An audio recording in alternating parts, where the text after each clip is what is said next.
Hello जी, कैसे हैं आप सभी लोग। Welcome back once again to textbook super coaching. मेरा नाम है विदुवीरेश्वर शर्मा और एक और नए सेशन में आप सभी का बहुत बहुत स्वागत है। तो आप सभी का एग्जाम काफी अच्छा गया। एसबीआई क्लर्क प्रीलिम्स का हम जब सेंटर पर गए थे, काफी सारे सर लोग हमें वहां पर मिले और पता लगा कि प्रीलिम्स का एग्जाम बहुत ही अच्छा आप सभी का गया है। अब बात आती है मेंस की, क्योंकि मेंस क्लियर किए बिना तो जॉब सिक्योर नहीं होगी। तो इस सेशन में देखते हैं क्या कुछ टारगेट आप सभी को लेकर चलना है और किस प्रकार से आपको तैयारी करनी है ताकि आपका मेंस एग्जामिनेशन भी क्लियर हो जाए, है ना। सबसे पहले प्रिपरेशन स्टार्ट करने से पहले हमें एग्जाम पैटर्न के बारे में जानकारी होनी चाहिए। इंग्लिश 40 क्वेश्चंस 40 मार्क्स का रहेगा, 35 मिनट्स का आपको टाइम मिलेगा।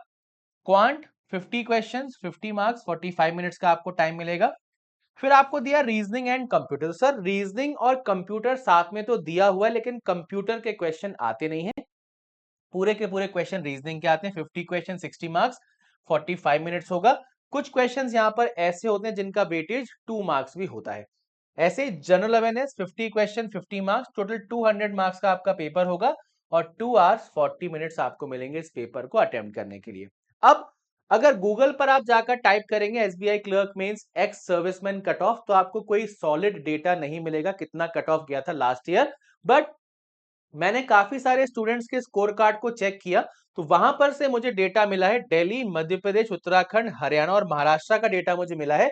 तो वहां पर एक्स सर्विसमैन कट ऑफ जो था मेंस का, वो 60 मार्क्स दिया गया था सभी स्टेट में। तो हम अज्यूम कर लेते हैं कि 60 के आसपास ही आपका कट ऑफ रहेगा मेंस का। अब थोड़ा बहुत ऊपर नीचे हो सकता है, बट टारगेट हमें लेकर चलना है, लगभग हम 60 मार्क्स तो सिक्योर करें, है ना। अब जैसा कि हमने यहां पर देखा 4 सेक्शंस हमारे हैं, तो लगभग अगर हम 15 मार्क्स हर एक सेक्शन में सिक्योर करें तो हम 60 मार्क्स के आसपास पहुंच सकते हैं। ठीक है, अब ऐसा जरूरी नहीं है कि हर सेक्शन में हम 15 कर लें। कहीं पर कम भी हो सकते हैं, कहीं पर ज्यादा भी हो सकते हैं। तो कैसे हम 60 के आंकड़े तक पहुंचे, आइए हम चेक करते हैं, देखते हैं। सबसे पहले हम देखेंगे जो आपका 4 मार्च 2024 को पेपर हुआ था प्रीवियस ईयर का, वहां पर गुड अटेम्प्ट्स कितने थे। अब एक चीज और ध्यान रखिएगा, आपका 25 फरवरी और 4 मार्च 2 दिन पेपर हुआ था।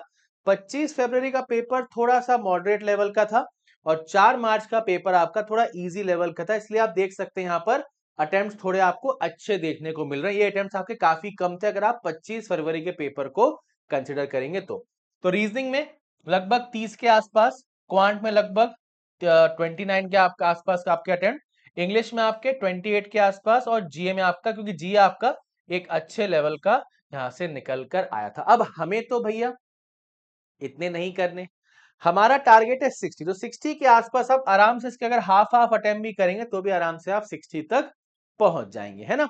तो टारगेट हमें बहुत क्लियर रखना है। कट ऑफ हमारा इस रेंज में आ सकता है 50 टू 60, 60 टू 65। और अगर पेपर इजी होगा तो आप ऑलरेडी समझ जाएंगे कि पेपर इजी है और थोड़े से अटेम्प्ट्स आपके ऑटोमेटिकली बढ़ जाएंगे, तो कट ऑफ आपका इस रेंज के ऊपर भी जा सकता है ना। अब जो इस पेपर की हम बात कर रहे हैं वहां पर क्या कुछ सवाल निकल कर आए थे ये हमें देखना है। पहले हम रीजनिंग की बात करेंगे। अब रीजनिंग में क्या होता है, कुछ टॉपिक आपके ऐसे हैं जो सिर्फ मेंस में आते हैं, है ना। और वो टॉपिक हमारे कौन से हो गए मैं आपको एक बार बता दूं। इनपुट आउटपुट का टॉपिक जो रहता है वो मेंस में आपका आता है। डेटा सफिशिएंसी का टॉपिक सिर्फ मेंस में आता है। और आपका क्रिटिकल रीजनिंग का जो पार्ट है, जिसे कहीं कहीं पर लॉजिकल रीजनिंग भी बोला जाता है, तो ये तीनों पार्ट आपको रीजनिंग में सिर्फ मेंस में देखने को मिलते हैं। बाकी मिसलेनियस आपका पूरा का पूरा सेम रहेगा, पजल का सेक्शन पूरा का पूरा सेम रहेगा और सिटिंग अरेंजमेंट का सेक्शन पूरा का पूरा सेम रहेगा। हाँ, डिफिकल्टी लेवल आपको थोड़ा अच्छा देखने को मिलेगा यहाँ पर। तो अगर हम बात करें, बॉक्स की पजल थी वेरिएबल, स्क्वायर का पजल था वेरिएबल, मंथ पजल था, ईयर पजल था, डेजिग्नेशन था। तो ये सारे के सारे आपके पजल हो गए। अब पजल्स का जो गेम है मेंस में वो थोड़ा सा कॉम्प्लिकेटेड है, क्योंकि हम पजल को देखकर ये जज नहीं कर सकते कि पजल अच्छे लेवल का है, आसान लेवल का है या कैसा है ना। अब मेंस का सबसे पहले तो हमें माइंडसेट पकड़ना है। प्रीलिम्स का माइंडसेट क्या कहता है, दिए गए समय में ज्यादा से ज्यादा अटेम्प्ट आपको करने हैं। बट मेंस का माइंडसेट क्या कहता है, दिए हुए समय में ज्यादा से ज्यादा सही अटेम्प्ट करना है ना। तो पहली चीज तो हमें दिमाग से ये निकाल देनी है कि 50 के 50 क्वेश्चन करने, नहीं। एक्यूरेटली 15 से 20 क्वेश्चन हमारे हो जाए, बहुत ही अच्छा पेपर हमारा चला जाएगा फिर। ठीक है, तो ये बात आप लोग बहुत अच्छे से ध्यान रखिएगा। अब ये इतनी सारी आपको पजल दी गई हैं, इसमें से अगर एक पजल बन गई बहुत अच्छी बात है, दो बन गई तो और भी अच्छी बात है, क्योंकि कॉम्प्लिकेटेड पजल्स आती हैं। अब बना लेंगे आप घर पर अगर बैठकर सॉल्व करें, थोड़ा आप समय उसको देंगे तो बना लेंगे, बट एग्जाम में समय ही हमारे पास नहीं होता। तो यहां से हम मार्क्स कैसे कमाएंगे? मार्क्स हम लोग कमाएंगे मिसलेनियस के सेक्शन से। मिसलेनियस हम ऑलरेडी पढ़ चुके हैं। अब मिसलेनियस का कैसा भी सवाल आए, कितना भी लेवल उसका अच्छा है, हमारी कोशिश ये होनी चाहिए कि जितने नंबर का मिसलेनियस है पूरे मार्क्स हम सिक्योर करें। ये हम कैसे कर सकते हैं? जब मेंस लेवल के क्वेश्चंस की प्रैक्टिस हम रेगुलर बेसिस पर कर रहे हैं, मेंस लेवल को रेगुलर बेसिस पर पढ़ रहे हैं, कैसे पढ़ना है, कैसे प्रैक्टिस करना है, ये भी हम डिस्कस करेंगे। यहां पर आप देख सकते हो मीनिंगफुल वर्ड आप कर सकते हैं, alpha numeric series, step based series, condition based series, blood relation, coded direction and logical reasoning. तो यहां से लगभग अगर आप चेक करेंगे तो 4 और 1 5, 5 आपके 10, 14, देन 16, 18, तो लगभग आपका ये 25-30 के आसपास का हिसाब किताब बन जाएगा। आप इन पजल्स को अगर हटा दें यहां से तो 20 के आसपास का हिसाब आपका बन जाएगा, है ना। अब इसमें से ऐसा थोड़ी कि हम सारे मिसलेनियस करेंगे, कुछ पजल्स भी करेंगे, तो लगभग 15 से 20 के आसपास हम बहुत अच्छे से पहुंच सकते हैं। टारगेट हमारा क्या है? पहली चीज तो मिसलेनियस जो आपका है पूरा का पूरा सेक्शन, वहां पर आपकी बढ़िया तरीके से प्रैक्टिस हो। सीरीज हो गए, coded syllogism, coded inequalities, coded blood relation, coded direction, बहुत बढ़िया तरीके से हमारे तैयार होने चाहिए। उसके बाद फिर बात आती है डेटा सफिशिएंसी की। अब डेटा सफिशिएंसी के कम से कम आपको अगर सवाल मिलेंगे तो 3 से 4 सवाल, जैसे यहां पर हमें नहीं दिख रहा, बट अगर डेटा सफिशिएंसी आपका आता है तो 3 से 4 सवाल अपने साथ लेकर आएगा। और ये सवाल बिल्कुल प्री स्टाइल का होता है, इसमें बिल्कुल भी हमें मेहनत नहीं करनी पड़ती। ठीक है, उसके बाद जो आपका लॉजिकल रीजनिंग है या फिर आपका क्रिटिकल रीजनिंग, यहां से 8 क्वेश्चन आपको दिख रहे हैं। 8 के 8 बना पाना उतना संभव नहीं होता, क्योंकि लॉजिक कई बार हम लोग हमारा घूम जाता है। तो कम से कम 3 से 4 सवाल हम यहां से भी बना सकते हैं। तो लगभग 8 सवाल तो आपके यहीं से बन गए, है ना, या लगभग 7 मान के चल लेते हैं। कुछ 5 6 7 क्वेश्चन आपने यहां से बना लिए, एक पजल आपकी बन गई, तो रीजनिंग का हिसाब किताब बढ़िया बन गया, है ना। तो miscellaneous, data sufficiency, logical reasoning, इनकी बढ़िया प्रैक्टिस हमें करनी है। एक और टॉपिक आता है इनपुट, और दूसरा आता है कोडिंग। अब मेंस की जो इनपुट आउटपुट और कोडिंग है, यहां पर आपको देखने होते हैं लॉजिक। और कई बार क्या होता है, ऐसे कॉम्प्लिकेटेड लॉजिक हमें दिए जाते हैं कि लगभग क्वेश्चन बन गया है, थोड़ा सा लॉजिक हमें समझ नहीं आ रहा, उसकी वजह से हम फाइनल आंसर तक नहीं पहुंच पा रहे हैं। तो ये दोनों क्वेश्चन जो है थोड़े से रिस्की रहते हैं। अगर आपको लॉजिक एकदम से समझ में आ रहा है आप बना लीजिएगा, नहीं समझ में आएगा तो इन क्वेश्चंस पर रिस्क खेलने की आवश्यकता नहीं है, हमारे मार्क्स कटेंगे और हमारा टाइम वेस्ट होगा, है ना। तो ये आपकी कंप्लीट रीजनिंग की स्ट्रैटेजी है। क्वांट की बात करें, क्वांट में आप सभी को समझ में आ गया होगा प्रीलिम्स का एग्जाम देने साथ ही कि अर्थमेटिक का जो आपका सेक्शन है वो अगर हमारा स्ट्रांग होगा तो हम अपना स्कोर मैक्सिमाइज कर सकते हैं। तो अर्थमेटिक पर आपको बहुत बेहतर तरीके से काम करना है, बहुत ही बढ़िया तरीके से आपको प्रैक्टिस करनी है। और अगर आपने प्रीलिम्स में अभी तक कॉन्सेप्ट नहीं सीखे थे तो फटाफट से अर्थमेटिक के कॉन्सेप्ट सीखकर आप इसकी प्रैक्टिस करना शुरू कर दीजिए। कैलकुलेशन बहुत फास्ट आपका होना चाहिए, कैसे हम जल्दी जल्दी वैल्यूज को प्राप्त करते हैं वो हमें सीखना होगा, जिससे हमारी स्पीड और भी ज्यादा बढ़ जाएगी। उसी के साथ यहाँ पर डीआई का मेजर सेक्शन आपसे पूछा जाता है, किसी भी टाइप की आपकी डीआई आ सकती है। तो हायर लेवल की डीआईज हमें बहुत अच्छे से पढ़ना हो, जो कि कोर्सेज में आपको पढ़ाई भी जाएंगी। तो इस प्रकार से आपको क्वांट की तैयारी करनी होगी। इंग्लिश की बात करें, इंग्लिश में आपने रीडिंग कॉम्प्रिहेंशन प्रीलिम्स में देखे थे, यहां भी देखने को मिलेंगे, और यहां पर थोड़ा सा रीडिंग कॉम्प्रिहेंशन का लेवल बढ़ जाएगा। तो कैसे उसको सॉल्व करें? आपको रेगुलर बेसिस पर रीडिंग पर फोकस करना है।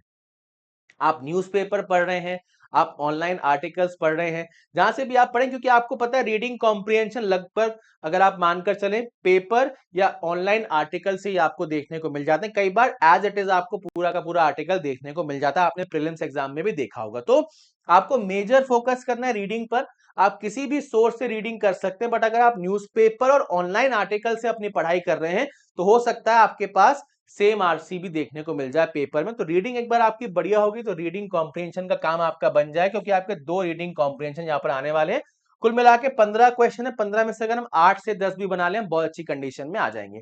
उसके बाद ग्रामर के रूल्स आपको बहुत बढ़िया तरीके से याद होने चाहिए, सारे के सारे, है ना। अभी तक अगर आपने सारे के सारे रूल्स को नहीं पढ़ा है तो एक बार बैठ के एक तरफ से सारे के सारे रूल्स हमें पढ़ लेने और उनको दिमाग में फिट कर लेना, ताकि ये सारे ग्रामर के क्वेश्चंस भी हमारे बहुत ही बढ़िया तरीके से हो जाए, है ना। एंड में बात आती है जनरल अवेयरनेस की।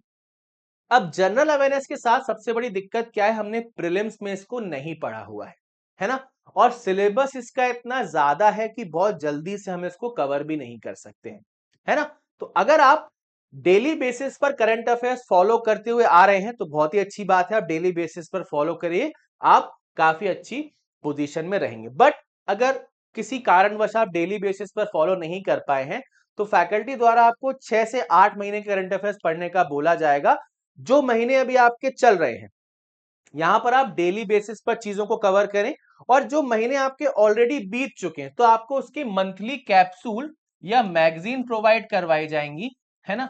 आपको पता होगा मंथली कैप्सूल आपके पास आ जाता है, कई जगह से पीडीएफ मिल जाता है या आपको मैगजीन मिल जाती हैं। तो यहां से आप बहुत बढ़िया तरीके से जो है इनका रिवीजन कीजिए, और रिवीजन करने के साथ मंथ बेस्ड जो आपके सेक्शनल टेस्ट होते हैं उन्हें आप जरूर जरूर जाकर अटेम्प्ट करें, ताकि आपको पता लगे आप कितना सीख रहे हैं और कितना आपको समझ में आ रहा है। साथ के साथ जनरल अवेयरनेस में सबसे इंपॉर्टेंट है रिवीजन। मेजर हम लोग गलती क्या करते हैं, जैसे आज की तारीख का पढ़ते जा रहे हैं और पीछे का भूलते जा रहे हैं। तो आपका टारगेट क्या होना चाहिए, अगर आपने आज का करंट अफेयर्स पढ़ा है तो दिन समाप्त होने से पहले कल का करंट अफेयर्स हम रिवाइज कर चुके हैं।